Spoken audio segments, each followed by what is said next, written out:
اعوذ باللہ من الشیطان الرجیم بسم اللہ الرحمن الرحیم وما كان لنفس ان تموت الا باذن اللہ کتابا مؤجلا ومن يرد ثواب الدنيا نؤته منها ومن يرد ثواب الآخرة نؤته منها وسنجزي الشاكرين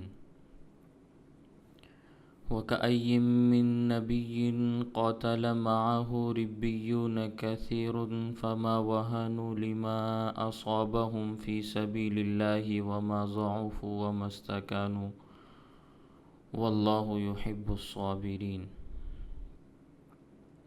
وما كان قولهم إلا أن قالوا ربنا اغفر لنا ذنوبنا وإسرافنا في أمرنا وثبت أقدامنا وانصرنا على القوم الكافرين فآتاهم الله ثواب الدنيا وحسن ثواب الآخرة والله يحب المحسنين صدق الله العظيم.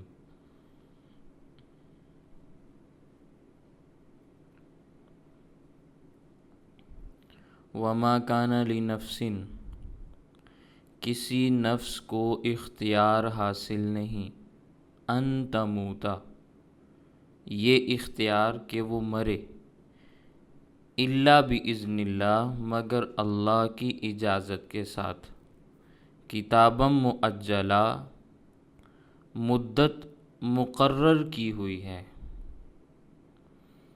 کوئی خود سے مرنا چاہے تو اللہ کی اجازت کے بغیر ممکن نہیں ہے، اللہ کے اذن کے بغیر کسی کو یہ اختیار نہیں دیا گیا کہ وہ خود بخود اپنی موت واقع کر لے. ہاں، جو اللہ نے مدت متعین فرمائی ہے وہ تو لکھی ہوئی چیز ہے.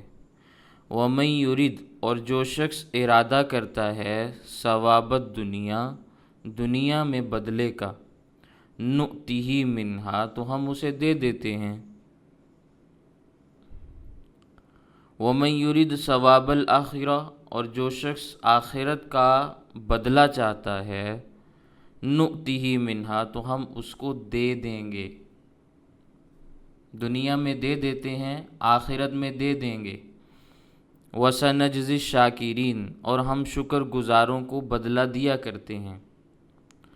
وَكَأَيٍّ مِّن نَّبِيٍّ، اور کتنے ہی نبی ایسے تھے، قاتل معہ، ان کے ساتھ مل کر قتال کیا یعنی جہاد کیا، ربیون کثیر، بہت سارے رب والوں نے، ربیون اللہ والے لوگ، رب والے لوگ، انبیاء کے ساتھ بہت سارے اللہ والوں نے بھی مل کر قتال کیا. قاتل سے یہاں جہاد فی سبیل اللہ مراد ہے. فما وہنوا، انہوں نے کوئی سستی نہیں دکھائی، لما اصابہم فی سبیل اللہ، اس وجہ سے کہ جو تکلیف ان کو اللہ کے راستے میں پہنچی، اس تکلیف کے پہنچنے کی وجہ سے انہوں نے کوئی سستی نہیں دکھائی. وما ضعفوا، اور انہوں نے کوئی کمزوری بھی نہیں دکھائی. وما استکانوا، اور وہ دشمن کے سامنے دبے بھی نہیں بلکہ ڈٹے رہے. واللہ یحب الصابرین، ایسے صبر کرنے والوں کو اللہ تعالیٰ پسند فرماتے ہیں. ایسے صبر کرنے والوں کو اللہ تعالیٰ اپنا محبوب بنا لیتے ہیں. وما کان قولہم، اور ان کی بات نہیں تھی مگر یہ کہ مگر یہ کہ ان قالو، انہوں نے کہا ربنا اغفر لنا ذنوبنا، کوئی اور جملہ ان کی زبان سے نہیں نکلا سوائے اس جملے کے. وہ جملہ کیا ہے؟ ربنا اغفر لنا، اے ہمارے پروردگار ہمارے گناہوں کو بخش دیجئے. ذنوب ذنبن کی جمع ہے. ربنا اغفر لنا ذنوبنا، اے ہمارے پروردگار ہمارے گناہوں کو بخش دیجئے. وَإِسْرَافَنَا، اور جو ہم نے زیادتیاں کی ہیں، فی امرنا، اپنے معاملات میں، ان کو بھی معاف فرما دیجئے. وَثَبِّتْ أَقْدَامَنَا، اور ہمارے قدموں کو ثابت رکھنا، ثابت قدمی عطا فرما. وانصرنا علی القوم الکافرین، اور کافر قوم کے مقابلے میں ہماری مدد فرما۔ اس کے علاوہ انہوں نے اپنی زبان سے کوئی جملہ نہیں نکالا۔ فآتاہم اللہ ثواب الدنیا، تو دے دیا اللہ تعالیٰ نے ان کو دنیا کا بھی بدلہ، وحسن ثواب الآخرہ، اور بہترین قسم کا بدلہ آخرت میں بھی دیں گے۔ واللہ یحب المحسنین، اور اللہ تعالیٰ نیکی کے کام کرنے والوں کو پسند فرماتے ہیں۔ اس طرح کے جو نیک کام کرتے ہیں اللہ تعالیٰ ان کو پسند فرماتے ہیں۔ ایسے محسنین کو اللہ تعالیٰ اپنا محبوب بنا لیتے ہیں۔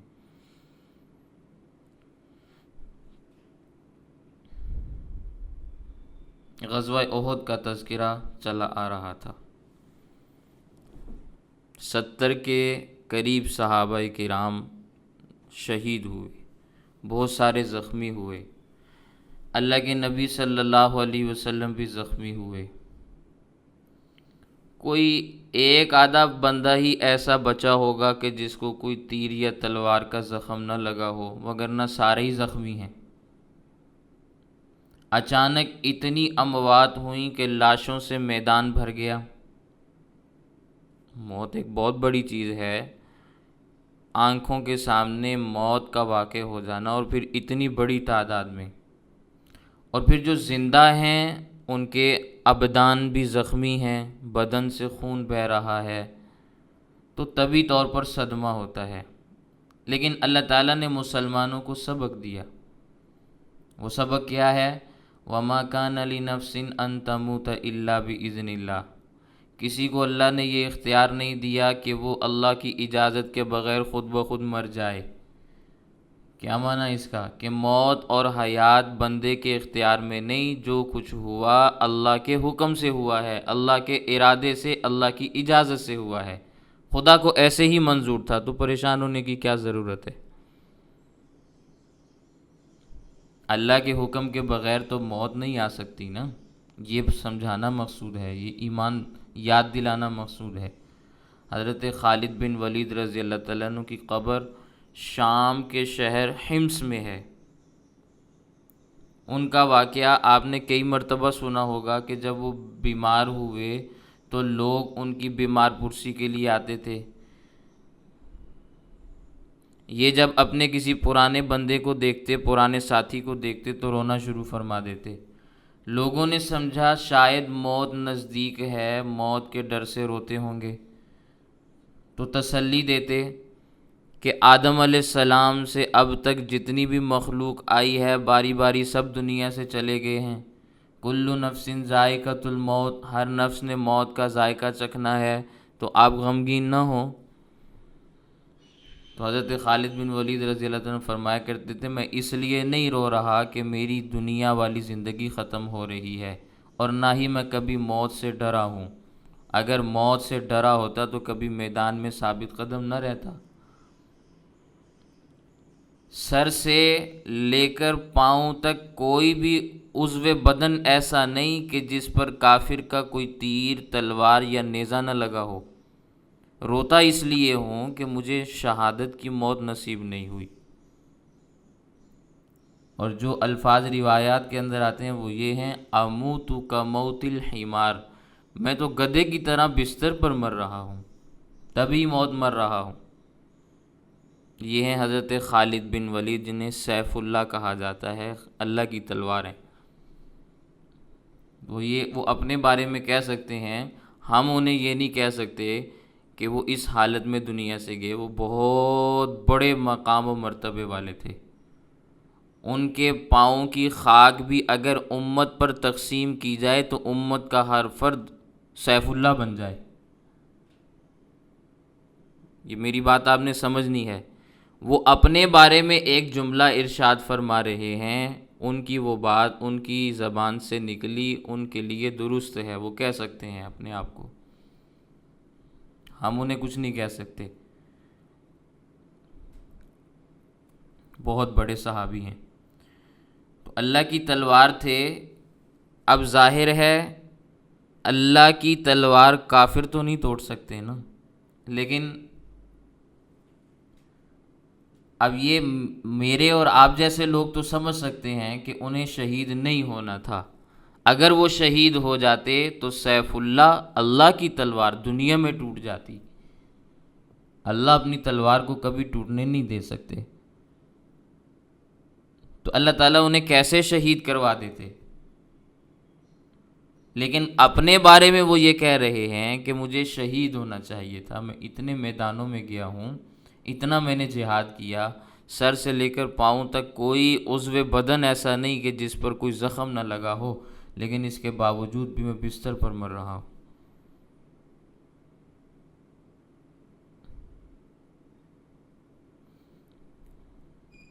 تو کوئی نفس بھی اپنی مرضی سے نہیں مرتا، اور نہ ہی کسی اور کی مرضی سے مرتا ہے، صرف اور صرف اللہ کی اجازت ہوتی ہے، جس کو آپ تقدیر بھی کہہ سکتے ہیں، قضاء و قدر بھی کہہ سکتے ہیں، کتاب مؤجلہ اس آیت کے اندر اس کا تذکرہ بھی ہے۔ وہ مقرر کی ہوئی کچھ چیزیں ہیں، موت اپنے وقت پر آتی ہے، 1 سیکنڈ پہلے بھی نہیں، 1 سیکنڈ بعد میں بھی نہیں۔ کسی کی موت کا جو وقت لکھا ہوا ہے وہ اس سے ٹل نہیں سکتا۔ اگر کوئی یہ سمجھے کہ علاج معالجے سے میری زندگی بڑھ جائے گی، یا ہسپتال میں داخل ہونے سے، یا مہنگی دواؤں کا استعمال کرنے سے میری کچھ سانس بڑھ جائیں گے، تو ہرگز ایسا نہیں ہوتا، یہ غلط سوچ ہے۔ علاج اس لیے کرایا جاتا ہے کہ نبی کریم صلی اللہ علیہ وسلم کا فرمان ہے، اے اللہ کے بندو، جب تم بیمار ہو جاؤ تو علاج کرایا کرو۔ سنت سمجھ کر علاج کرایا جاتا ہے، شفا ملے یا نہ ملے، شفا ملے یا نہ ملے، اس لیے علاج نہیں کرایا جاتا کہ یقیناً آپ کو شفا ملے۔ سنت نیت کے ساتھ علاج کرایا جاتا ہے، پھر اس علاج کے اوپر جتنا پیسہ لگتا ہے اس پیسے کے وہ پیسہ خرچ کرنا بھی اجر بن جاتا ہے، انسان کے لیے ثواب بن جاتا ہے، کیونکہ نبی کریم صلی اللہ علیہ وسلم کے حکم کی تعمیل میں علاج کرایا جا رہا ہے نا، تو باقی موت اس سے نہیں ٹلتی۔ اتنا ہو سکتا ہے کہ انسان کی سانس کچھ آسانی کے ساتھ نکل جائے، بس اتنا آپ کہہ سکتے ہیں، اس سے زیادہ نہیں کہہ سکتے، لیکن ایک سانس بڑھ جائے یہ ممکن نہیں۔ اور یہ بات بھی ذہن میں رکھیں کہ ہر شخص کو اس کا اجر اور ثواب اس کی نیت اور ارادے کے مطابق ملتا ہے۔ جو آدمی جس طرح کا ارادہ کرتا ہے اس کو اجر اسی طرح کا ملتا ہے، اس کو اللہ تعالیٰ نے ان آیات کے اندر بیان بھی کر دیا۔ وَمَن يُرِدْ ثَوَابَ الدُّنْيَا، جو شخص دنیا کے بدلے کا ارادہ رکھتا ہے، نُؤْتِهِ مِنْهَا، ہم اسے دے دیتے ہیں، کچھ اس میں سے ہم اس کو عنایت کر دیتے ہیں۔ یعنی اگر کسی کا ارادہ صرف دنیا کا ہے تو کمائے، محنت کرے، مشقت کرے، دنیا مل جائے گی، مگر ہر خواہش پوری نہیں ہوگی، بلکہ اللہ کا جو منشا ہے وہ یہ ہے کہ اس کو اتنی چیزیں دے دی جائیں، وہ چیزیں تمہیں مل جائیں گی، جو اللہ نے فیصلہ تمہارے لیے فرمایا ہوا ہوگا وہ چیزیں تمہیں عطا کر دے گا۔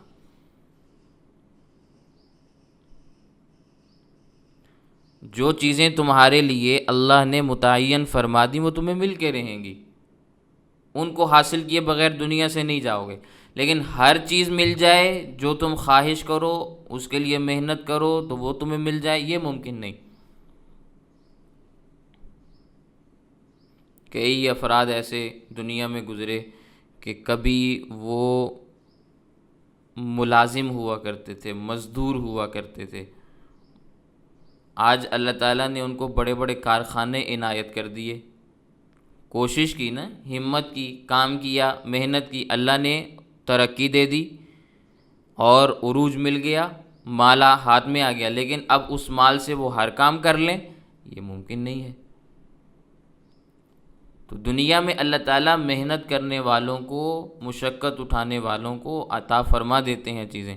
وَمَن يُرِدْ ثَوَابَ الْآخِرَةِ، جو شخص آخرت کے بدلے کا ارادہ کرے گا، نُؤْتِهِ مِنْهَا، ہم اس کو بھی دیں گے، اسے بھی عنایت کریں گے۔ یہاں انسان اس دنیا کے اندر جو کچھ کاش کرے گا اس کا آخرت کے اندر اسے بدلہ ملنا ہے۔ دنیا کمانے والوں کو دنیا مل جاتی ہے، آخرت کمانے والوں کو آخرت مل جاتی ہے۔ سمجھ آ رہی ہے؟ لیکن پھر اللہ تعالیٰ کا فضل و کرم بھی تو دیکھیں نا، کہ آخرت حاصل کرنے کے لیے بندوں کو وہ کام نہیں بتائے جو ان کے بس میں نہ ہو، ان کے اختیار میں نہ ہو۔ اللہ کی طرف سے جتنی بھی عبادتیں، جتنے بھی احکامات ہیں، وہ بندے کے بس میں ہیں، تبھی اللہ نے ان کو بندے کے اوپر لازم قرار دیا۔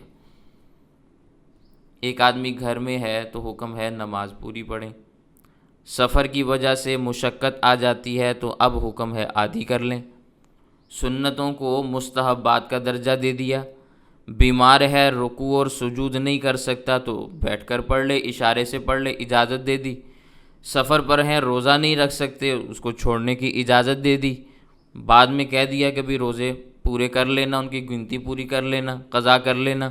اسی طرح ایک آدمی غریب ہے، شریعت نے اس کو مکلف نہیں بنایا کہ وہ عقیقہ کرے، شریعت نے اس کو مکلف نہیں بنایا کہ وہ قربانی کرے، شریعت نے اس کو مکلف نہیں بنایا کہ وہ زکوٰۃ ادا کرے یا حج کرے، اس کے پاس مال ہی موجود نہیں۔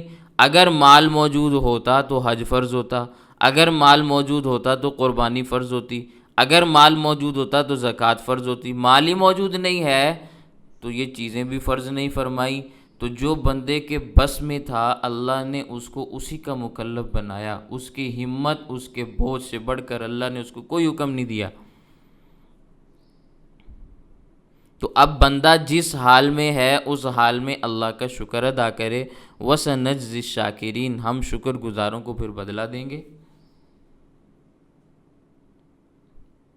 تو جو لوگ اللہ تعالیٰ کے انعامات کا شکر ادا کرتے ہیں، اللہ کا وعدہ ہے کہ وہ ضرور ان کو بدلہ دے گا۔ ایک نیکی کرے گا بدلہ ملے گا 10 گنا، اللہ کے راستے میں نیکی کرے گا تو 700 گنا اضافی بدلہ ملے گا۔ واللہ یضاعف لمن یشاء، اور اللہ تعالیٰ اس کو جتنا مرضی بڑھانا چاہیں بڑھا لیتے ہیں، کوئی اللہ کو پوچھنے والا نہیں کہ آپ نے کتنا اجر دے دیا۔ سمجھ آ رہی ہے میری بات؟ پھر آگے اللہ تعالیٰ فرماتے ہیں جہاد پہلی امتوں پر بھی فرض تھا نا، انہوں نے اس پر استقامت کا مظاہرہ بھی کیا، تو مسلمانوں کے لیے وہ بہترین نمونہ بھی بنے۔ جو پہلے افراد ثابت قدمی کے ساتھ، ایمان اور تقوی کے ساتھ دنیا سے گزر گئے، وہ بعد والوں کے لیے ہدایت اور روشن مینار بن گئے۔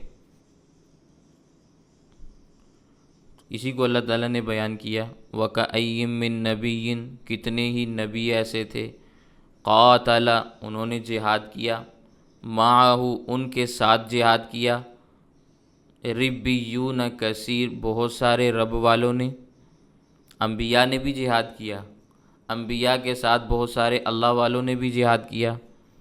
یہ مسلمانوں کو سمجھایا جا رہا ہے کہ جہاد کا حکم صرف تمہارے لیے مخصوص نہیں ہے، بلکہ اس سے پہلے جو انبیاء کرام گزرے ان کی قوموں پر بھی جہاد فرض ہوا تھا۔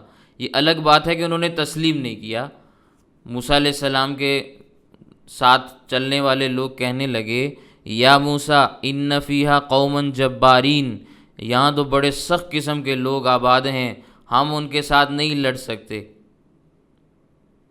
ہم ان کے ساتھ نہیں لڑ سکتے۔ انت وربک فقاتلا، تم اور تمہارا رب جاؤ، جا کر ان سے لڑائی کرو۔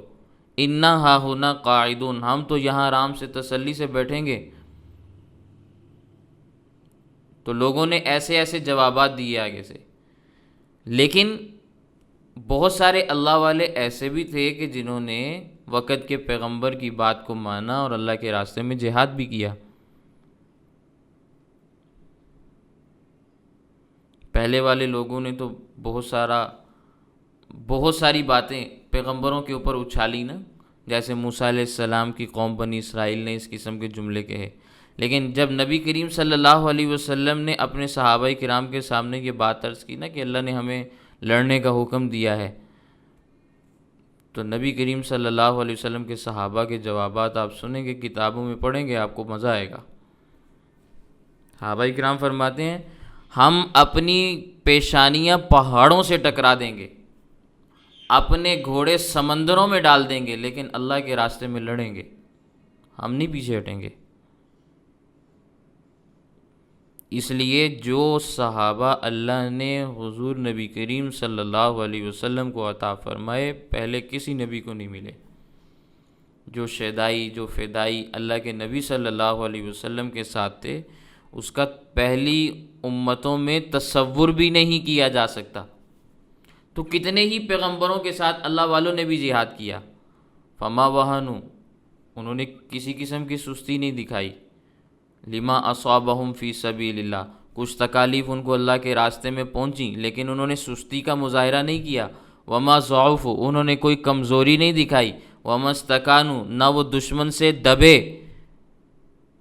بڑی بڑی آزمائشیں آئیں لیکن ان کے پاؤں میں لغزش نہیں آئی۔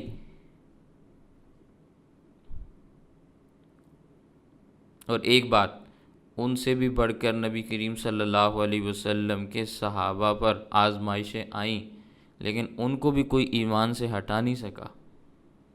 حضرت سیدنا صدیق اکبر رضی اللہ تعالیٰ عنہ کے زمانے میں مسیلمہ کذاب کے خلاف جنگ ہوئی ہے، حضرت خالد بن ولید رضی اللہ تعالیٰ عنہ اس کی کمان سنبھالے ہوئے تھے۔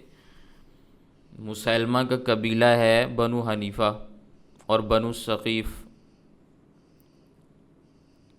یہ دو قبیلے تھے اس کے ساتھ، اور یہ قبیلے لڑائی میں بڑے مشہور تھے۔ مسیلمہ کے خلاف یمامہ کی جنگ میں 1400 مسلمان شہید ہوئے، جن میں صرف 700 حفاظ قرآن ہیں، اور بہت بڑی تعداد میں مسلمان گرفتار بھی ہوئے۔ انصار کے ایک بہت خوبصورت نوجوان تھے حضرت حبیب بن زید انصاری رضی اللہ تعالیٰ عنہ، وہ اس موقع پر گرفتار ہوئے۔ 25-26 سال ان کی عمر تھی۔ ایک مجرم کی حیثیت سے مسیلمہ کذاب کے سامنے ان کو پیش کیا گیا، تو اس نے سوال کیا تمہارا کیا نام ہے، کس قبیلے سے تمہارا تعلق ہے؟ پھر پوچھا بھی کیوں آئے ہو، لڑنے کے لیے کیوں آئے ہو؟ تو حضرت حبیب رضی اللہ تعالیٰ عنہ نے یہی جواب دیا کہ اس لیے آیا ہوں کہ تم نے حضرت محمد الرسول اللہ صلی اللہ علیہ وسلم کے بعد نبوت کا دعویٰ کیا ہے، نبوت کا دعویٰ کیا ہے، اور آپ صلی اللہ علیہ وسلم کے بعد نبوت کا دعویٰ کرنا یہ تو کفر ہے، اور ہم نے کافر کے ساتھ لڑنا ہے۔ تو مسیلمہ نے کہا میں تو کلمہ پڑھتا ہوں، اشہد ان لا الہ الا اللہ وحدہ لا شریک لہ واشہد ان محمدًا عبدہ ورسولہ۔ اور یہ بات یاد رکھیں، مسیلمہ کذاب کلمہ بھی پڑھتا تھا اور یہ بھی کہتا تھا میں نبی کریم صلی اللہ علیہ وسلم کی نبوت کا منکر نہیں ہوں، بلکہ وہ یہ کہتا تھا کہ مجھے نبوت آپ صلی اللہ علیہ وسلم کے صدقے اور طفیل ملی ہے۔ جس طرح یہ قادیانی مرزا غلام احمد قادیانی کے بارے میں کہتے ہیں کہ وہ ذلی بروزی نبی ہے، ذل کا معنی ہوتا ہے سایہ، اس پر حضرت محمد الرسول اللہ صلی اللہ علیہ وسلم کا سایہ پڑا، نعوذ باللہ من ذالک، تو وہ نبی بن گیا۔ تو یہ اسی قسم کی بات مسیلمہ کذاب نے بھی کی، نام بدل جاتے ہیں، انداز بدل جاتے ہیں، بات کرنے کے طور طریقے بدل جاتے ہیں، لیکن چیزیں وہی ہوتی ہیں۔ تو مسیلمہ نے کہا کہ مجھے تمہاری جوانی پر ترس آ رہا ہے، باز آ جاؤ، مجھے نبی تسلیم کر لو، وگرنہ میں تیرا ایک ایک جوڑ الگ کر دوں گا۔ حافظ ابن کثیر رحمہ اللہ نے تفسیر ابن کثیر میں یہ واقعہ بیان کیا، ذرا وہاں جا کے پڑھیں۔ حضرت حبیب ابن زید رضی اللہ تعالیٰ نے فرمایا انت وذاک، جو تیرے دل میں آئے تو کر، میں نے نہیں پیچھے ہٹنا۔ اس نے جلاد کو بلایا اور تیز قسم کا آلہ اس کے ہاتھ میں دیا اور کہا کہ اس کے ہاتھ کلائی سے کاٹ دو۔ اس نے کاٹ دیے۔ پھر ان سے سوال ہوا ہاں اب بتاؤ میں سچا رسول ہوں یا محمد صلی اللہ علیہ وسلم سچے رسول ہیں؟ تو حضرت حبیب نے صاف کہا کہ بھی تو کذاب ہے، جھوٹا ہے، میں تجھے نبی نہیں مانتا۔ اب اس نے کہا کہ بھی اس کی کونی کاٹ دو، وہ کاٹ دی۔ ایک ایک جوڑ وہ کٹواتا گیا، سوال کرتا گیا، بدلے میں جواب وہی ملا جو پہلے دیا۔ دونوں بازو کٹ گئے، بازوؤں کے بعد پاؤں کو ایک ایک کر کے اس نے کاٹ دیا، وہی جواب جو پہلے دیا وہی اب دے رہے ہیں۔ پھر سینے کے اوپر برچھا مارا، اور شہید کر دیا، جان دے دی لیکن ایمان نہیں چھوڑا۔ یہ نبی کریم صلی اللہ علیہ وسلم کے صحابہ ہیں، یہ نبی کریم صلی اللہ علیہ وسلم کی امتی ہیں۔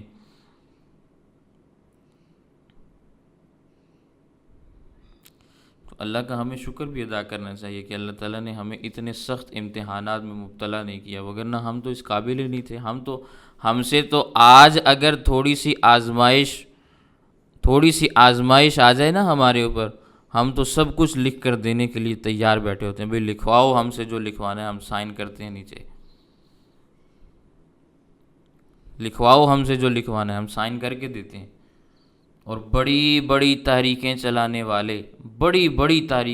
والے آج بھی زندہ ہیں، وہ لوگ میں نام بھی لے سکتا ہوں، جنہوں نے تحریکیں چلائیں، آزمائشیں آئیں، جیلوں میں لکھ کر باہر آئے کہ کبھی دوبارہ یہ کام نہیں کریں گے، کبھی دوبارہ یہ کام نہیں کریں گے، اور آج امت کے وہ مقتدا بنے ہوئے ہیں، امام بنے ہوئے ہیں۔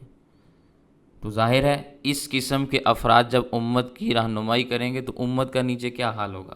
بڑوں کا جب یہ حال ہے تو چھوٹوں کا کیا حال ہوگا؟ اس لیے سوچ سمجھ کر قدم اٹھانا چاہیے کہ ہم کس کے نقش قدم پر چل رہے ہیں، ہمارا بڑا امام کون ہے۔ وہی بھاگنے والا ہوگا تو آپ کو ثابت قدمی کہاں نصیب ہوگی؟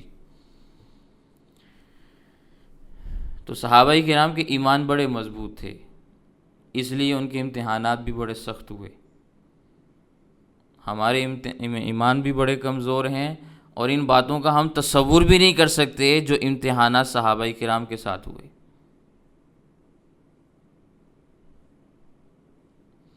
آج کے زمانے میں مسلمان پیشکش کرتا ہے اس بات کی کہ ہم نے لڑنا نہیں ہے۔ کافر کہتا ہے آؤ میدان میں لڑنے کے لیے، کہتے ہیں نہیں ہم نے نہیں لڑنا۔ بے ایمان کہتے ہیں آؤ میدان میں اترو لڑنے کے لیے، مسلمان کہتا ہے نہیں ہم صلح صفائی کے ساتھ چلیں گے، لڑنے کی ضرورت نہیں ہے۔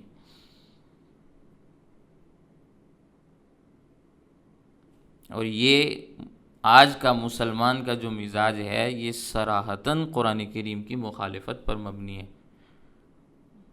صراحتاً قرآن کریم کی مخالفت ہے۔ سورۃ الانفال میں اللہ تعالیٰ کیا فرماتے ہیں؟ وَإِن جَنَحُوا لِلسَّلْمِ فَاجْنَحْ لَهَا، اگر وہ صلح کی پیشکش کریں تو آپ ان سے صلح کر لیں۔ یعنی اگر کافر پیشکش کریں نہ لڑنے کی تو تم سوچ سمجھ کر پھر پیشکش کو قبول کر لینا، یہ نہیں کہ تم جا کے خود صلح کی پیشکش کرو کہ بھی ہم سے صلح کر لو۔ وہ پکار رہے ہیں، چیلنج کر رہے ہیں اترو میدان میں، اور یہ کہہ رہے ہیں نہیں ہم نے نہیں اترنا۔ آج حالت یہ ہے کہ وہ ہر مورچے پر ہمارے مسلمان نوجوانوں کو، مجاہدین کو شہید کرتے ہیں، آبادیوں کے اوپر بم پھینکتے ہیں، اور ہمارے حکمران ہیں کہ ٹس سے مس ہونے کا نام ہی نہیں لیتے۔ بالکل کسی قسم کا کوئی بھون چال پیدا نہیں ہوتا، بلکہ تحریری طور پر معاہدے کیے ہوئے ہیں کہ ہم اس جنگ کا حصہ نہیں بنیں گے، صلح سے معاملہ حل کروانے میں آپ کا ساتھ دیں گے، ہم اس جنگ کا حصہ نہیں بنیں گے۔ یہ مسلمان ہیں۔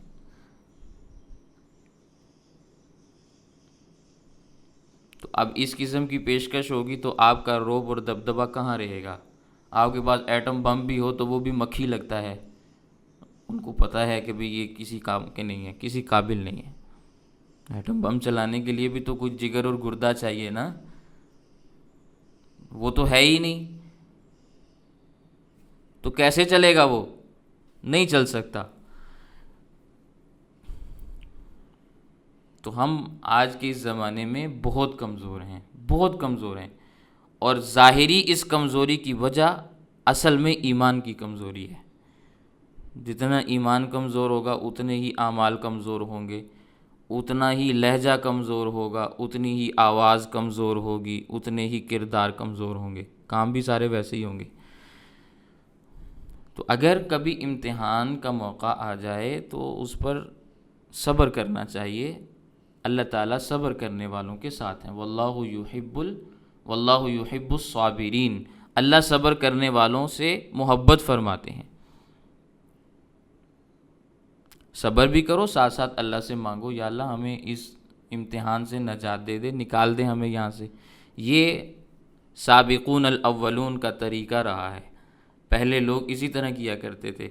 آزمائش آ گئی ہے، اس کو برداشت بھی کر رہے ہیں، ساتھ ساتھ اللہ سے مانگ بھی رہے ہیں، یا اللہ اس سے نکال دے، اس آزمائش کو ختم فرما دیجئے، لیکن ڈٹے رہتے ہیں، دشمن سے اپنے آپ کو، دشمن کے مقابلے میں اپنے آپ کو نہیں جھکاتے کہ دشمن کی منتیں سماجتیں کریں کہ بھئی چھوڑ دو اب بہت ہو گیا، نہیں، ایسا نہیں ہوتا۔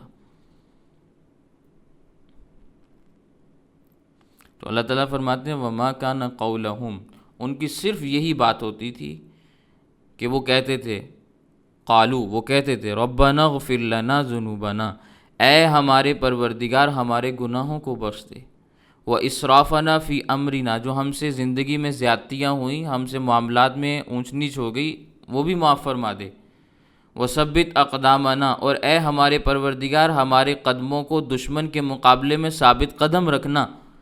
مسلمان کا جب ایمان مضبوط ہوتا ہے اور وہ صبر کا دامن نہیں چھوڑتا، زبان سے اللہ کی مدد و نصرت کی دعا مانگتا ہے، تو مسلمان تھوڑی تعداد میں بھی کافروں کے اوپر غالب آ جاتے ہیں، تھوڑے بھی ہو نا تب بھی یہ اکثریت کے اوپر غالب آ جاتے ہیں۔ دوسرے پارے کے آخر میں آپ کے سامنے میں نے حضرت طالوت علیہ السلام کا واقعہ بیان کیا تھا، وہ 313 افراد تھے، 313 افراد تھے حضرت طالوت علیہ السلام کے ساتھ، اور مقابلے میں کافروں کا جرنیل جالوت 1,00,000 فوج لے کر آیا تھا۔ کیا نسبت ہے 313 اور 1,00,000 کی؟ لیکن قرآن کریم میں آتا ہے کم من فئۃ قلیلۃ غلبت فئۃ کثیرۃ بإذن اللہ، کتنی ہی چھوٹی چھوٹی جماعتیں ایسی تھیں کہ اللہ نے ان کو بڑی بڑی جماعتوں کے اوپر فتح دے دی۔ کیوں ملی فتح؟ واللہ مع الصابرین، انہوں نے صبر کیا تھا، اللہ صبر کرنے والوں کے ساتھ ہے۔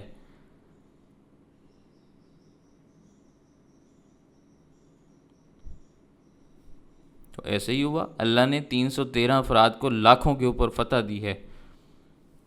قرآن کریم کے اندر آتا ہے فَهَزَمُوهُمْ بِإِذْنِ اللَّهِ، مومنوں نے کافروں کو شکست دی بِإِذْنِ اللَّهِ، اللہ کے اذن سے، اللہ کے حکم سے۔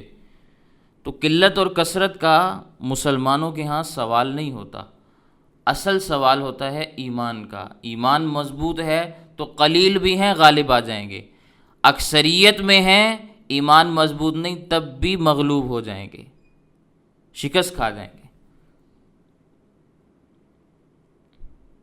پہلے بھی میں نے یہ بات آپ کے سامنے عرض کی تھی کہ پوری دنیا میں 2 جگہوں پر ٹینکوں کی سب سے بڑی لڑائی ہوئی، ایک ہٹلر کے دور میں اور دوسری ہمارے ہاں یہ چونڈا سیالکوٹ کے مقام پر۔ ایمان مضبوط تھا نا، تو 300 ٹینک ہیں اور 100 نوجوان ہیں، مقابلے میں 1000 ٹینک ہیں اور ہزاروں کی تعداد میں فوجی ہیں۔ لیکن یہاں اگر ایمان نہ ہوتا اس وقت تو کچھ بھی نہ بچتا، ایمان موجود تھا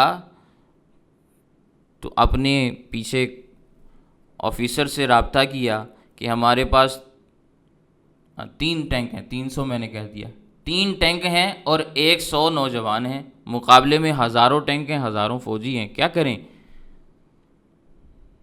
تو پیچھے سے کیا آرڈر آیا کہ اپنے نوجوانوں کو نہ مرواؤ، واپس آ جاؤ۔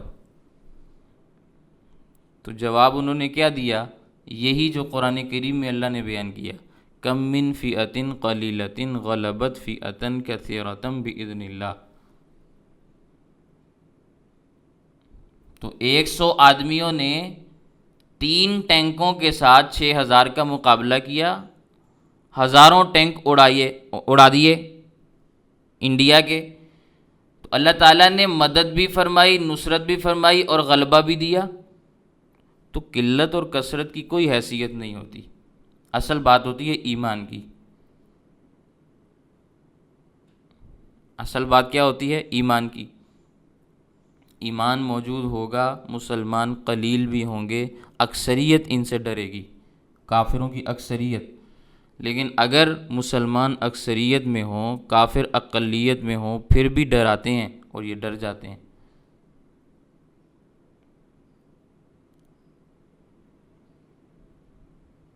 تو یہ سارے مظاہر نظارے دنیا میں ہمیں نظر آتے ہیں۔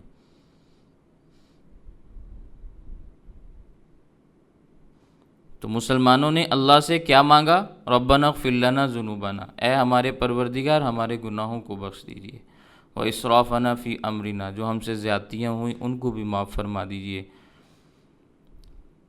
وثبت اقدامنا، اور ہمارے قدموں کو ثابت قدم فرما دیجیے، مضبوط فرما دیجیے، وانصرنا علی القوم الکافرین، اور کافر قوم کے مقابلے میں ہماری مدد فرما دیجیے۔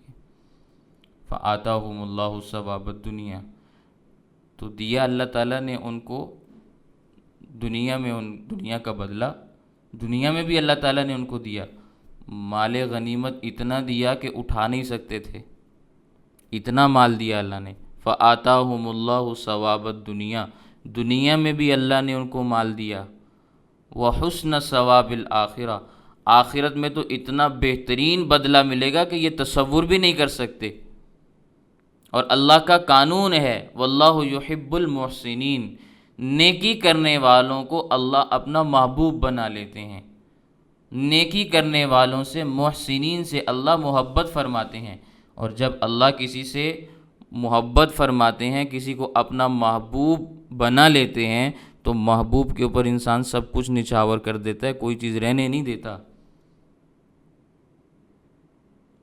کوئی چیز رہنے نہیں دیتا، ہر چیز محبوب کے حوالے کر دی جاتی ہے، کیونکہ ہم محبت کرتے ہیں آپ سے۔ جب آپ سے محبت ہے تو محبت پھر یہ نہیں دیکھتی کہ ہماری کیا چیز ضائع ہو رہی ہے، کیا چیز ہمیں حاصل ہو رہی ہے، کیا آ رہی ہے، کیا جا رہی ہے، بس جو کچھ ہے سب کچھ نچھاور کر دو، یہ محبت میں ہوتا ہے۔ تو اللہ کے دربار میں پھر جتنی بھی نیکیاں ہوں گی ساری اللہ کے محبوب بندوں کو مل جائیں گی، کوئی نیکی بھی ایسی نہیں رہے گی، کوئی اجر ایسا نہیں رہے گا جو اللہ اپنے محبوبین کو عطا نہ فرمائے، پھر ساری چیزیں ملیں گی۔ بات سمجھ میں آ گئی؟ تو یہ چند ایک آیات ہیں جو میں نے آپ کے سامنے عرض کی ہیں۔ اللہ تعالیٰ ہمیں بات سمجھنے کی توفیق عطا فرمائے۔